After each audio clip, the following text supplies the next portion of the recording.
In the turbulent political landscape of 1976, the world witnessed a shadowy campaign that aimed to dismantle the regime of Chilean dictator Augusto Pinochet through a carefully orchestrated propaganda and disinformation operation.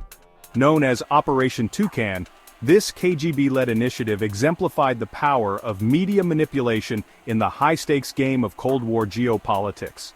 Augusto Pinochet, who had seized power in a brutal coup 3 years earlier, was a staunch ally of the United States and a symbol of anti-communist authoritarianism in Latin America.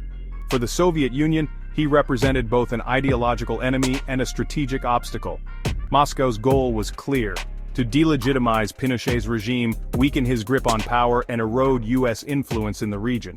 The KGB devised a multi-pronged strategy centered on exploiting the world's growing condemnation of Pinochet's human rights abuses. Soviet operatives began by gathering evidence of the atrocities committed under his rule: torture, disappearances, and extrajudicial killings. This information was disseminated through a network of sympathetic journalists, academics, and organizations, creating a global outcry against the regime.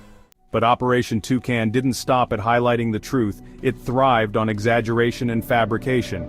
The KGB planted stories in international media outlets accusing Pinochet of heinous crimes, some of which were entirely fabricated.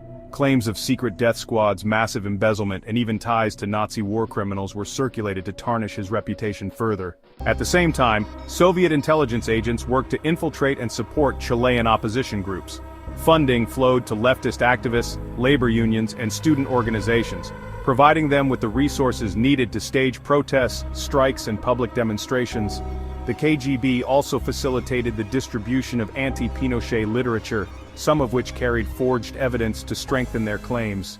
One of the most effective tools of Operation Toucan was its use of visual propaganda. Cartoons, posters, and films depicting Pinochet as a ruthless dictator and puppet of U.S. imperialism were circulated widely. These images resonated with audiences worldwide, solidifying his image as a villainous figure in the court of public opinion. The KGB's reach extended beyond Chile's borders. In Europe and the United States, Soviet operatives lobbied influential politicians, NGOs, and human rights groups to pressure their governments into condemning Pinochet. The campaign gained traction, leading to economic sanctions, diplomatic isolation, and mounting scrutiny of United States support for the regime. Despite its impact, Operation Toucan faced significant challenges. Pinochet's regime, backed by the CIA, countered with its own propaganda and intelligence efforts. The Chilean secret police, the DINA, worked tirelessly to suppress opposition, while pro-Pinochet media sought to discredit the KGB's narratives as communist lies. By the late 1980s, the Soviet Union's influence waned, and Pinochet remained in power until a plebiscite forced his resignation in 1990. However, Operation Toucan's legacy lingered. It had exposed the fragility of authoritarian regimes in the face of coordinated disinformation campaigns, and demonstrated the power of perception in international politics. Today, Operation Toucan is a case study in the art of propaganda warfare. It reveals how carefully crafted narratives can shape public opinion, destabilize governments, and challenge the world's most powerful figures.